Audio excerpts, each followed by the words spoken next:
প্রাক্তন বিধায়ক নরেন্দ্রনাথ চক্রবর্তীর বাড়ির পাশের গুদাম থেকে সরকারি সামগ্রী উদ্ধারের অভিযোগে চাঞ্চল্য, বিজেপির বিক্ষোভ। তৃণমূল কংগ্রেসের প্রাক্তন বিধায়ক নরেন্দ্রনাথ চক্রবর্তীর বাঁকুড়া এলাকার বাসভবনের সংলগ্ন একটি গুদাম থেকে সরকারি ত্রিপল ও অন্যান্য সরকারি সামগ্রী উদ্ধারের অভিযোগ ঘিরে শুক্রবার ব্যাপক চাঞ্চল্যের সৃষ্টি হয়েছে। ঘটনাকে কেন্দ্র করে বিজেপি কর্মী সমর্থকরা বিক্ষোভে সামিল হয়ে নিরপেক্ষ তদন্তের দাবি জানান। পরিস্থিতির গুরুত্ব বিবেচনা করে ঘটনাস্থলে মোতায়েন করা হয় পুলিশ ও কেন্দ্রীয় বাহিনীর জওয়ানদের।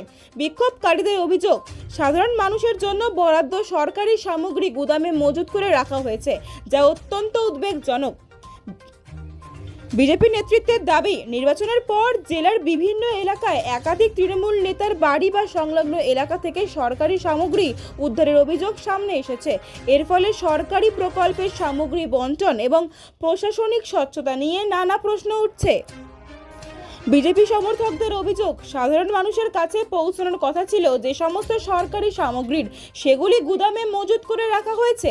তাদের বক্তব্য, এটি সরকারি সম্পদের অপব্যবহারের একটি বড় উদাহরণ হতে পারে এবং বিষয়টির পূর্ণাঙ্গ তদন্ত হওয়া প্রয়োজন। তবে এই অভিযোগের বিষয়ে তৃণমূল কংগ্রেসের পক্ষ থেকে এখনো পর্যন্ত কোনো আনুষ্ঠানিক প্রতিক্রিয়া পাওয়া যায়নি। প্রশাসনের তদন্তের পরই স্পষ্ট হবে উদ্ধার হওয়া সামগ্রী আদৌ সরকারি ছিল কিনা এবং সেগুলি সেখানে কিভাবে এলো। কি দেখলেন? দেখুন, অ্যাকচুয়ালি এখানে খবর পাই আমরা যে এইখানে পূর্ব বিধায়ক যিনি, ওনার আমলে সব সরকারি মাল এখানে রাখা আছে। অনেক তিরপল, শাড়ি, গরিব মহিলাদের জন্যে শাড়ি, ঈদের টাইমের জন্যে লুঙ্গি, বাচ্চাদের স্কুল ড্রেস, তারপরে মশারি আছে, তারপরে ছট পুজোর কিছু জিনিস আছে। এগুলো অনেক জিনিস ভরা ছিল। সকালে আমরা অনেক মহিলাদেরকে দেখি এখানে এসে ওরা হাই হুল্লা করে সব খোলাখুলি করে। এগুলো ঠিকঠাক বন্টন হয়নি? না, এগুলো বন্টন হয়নি, এগুলো স্টোর করে লক্ষ লক্ষ জিনিস রাখা আছে। এগুলো পরিমাণ, পুলিশ এসছে, আমরা আসার পরই পুলিশকে খবর দিই, পুলিশ আসে, নিজের কাউন্টিং করছে। পুলিশ এখন প্রসিডিওর চলছে সিজের। মাল ছিল মোটামুটি এখানে 6-7টা গোডাউন আছে। এই গোডাউন কি এসিএল এর গোডাউন না অন্য বিধায়কের? না, এখানে মানে গোডাউন সব বিধায়কেরই গোডাউন আছে। জায়গাটা সরকারি ইসিএল এর জায়গা। দখল করে গোডাউন? হ্যাঁ, দখল করে গোডাউন বানানো হয়েছে। কি নাম আপনার? আমার নাম বীরেন্দ্র কুমার, আমি বিজেপির একজন কর্মী।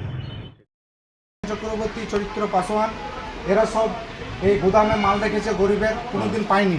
এরা এই মা বোনরা এসছে, এদের স্বামীরা ও বাঁকুড়া থেকে লোক নিয়ে এসে কাজ করে, এখানে কিন্তু গরিবের হক এখানে কেউ পেত না। একটি না তিরপল পেত কত মানুষের, না মশারি পেত, ডেঙ্গুতে মানুষ মরত, না শাড়ি পেত, না স্কুলে বাচ্চারা কাপড় পেত। চাল ডাল সব গরিবরা কেউ পেত না, সব গুদাম ভরা আছে দেশ। সব এখানে সরকারি জিনিস। স্কুলের পোশাক কি করে এলো এখানে? স্কুলের পোশাক এরা কোনো রকম করে ছন্দি মন্দি করে নিয়ে এসে সব বিক্রি করতো বাইরে। আচ্ছা, এরা সব বিক্রি করতো। करके रखा है, गरीब को कुछ गरीब को देता नहीं, हम लोग को पैसा देकर नाम देता है, एक तो छाता चावल नहीं देता है, एक तो तिरपाल मांगते हैं, तिरपाल भी नहीं देता है, होता है नहीं है। हम लोग का पति के लिए आते हैं, अच्छा काम भी करके खाएगा तो भी नहीं देता है, कुछ भी नहीं देता है। स्कूल ड्रेस यहाँ कैसे आ गया? बच्चा लोग कैसे नंगे पैर स्कूल जाता है, जूता नहीं देता है, जूता देता है छोटा साइज का जूता नहीं देता, वो भी बड़ा जूता बिक्री करता है। क्या मांग रख रहे हैं आप लोग? हाँ, हम लोग चाहते हैं उचित फैसला, हम लोग को उचित फैसला चाहिए, हम लोग को सब चाहिए। हम लोग गरीब, हम लोग को कहाँ से मिलेगा? हम लोग का पति लोग कहाँ से खटेगा? ये सब घोटाले में कौन है, मेन कौन है?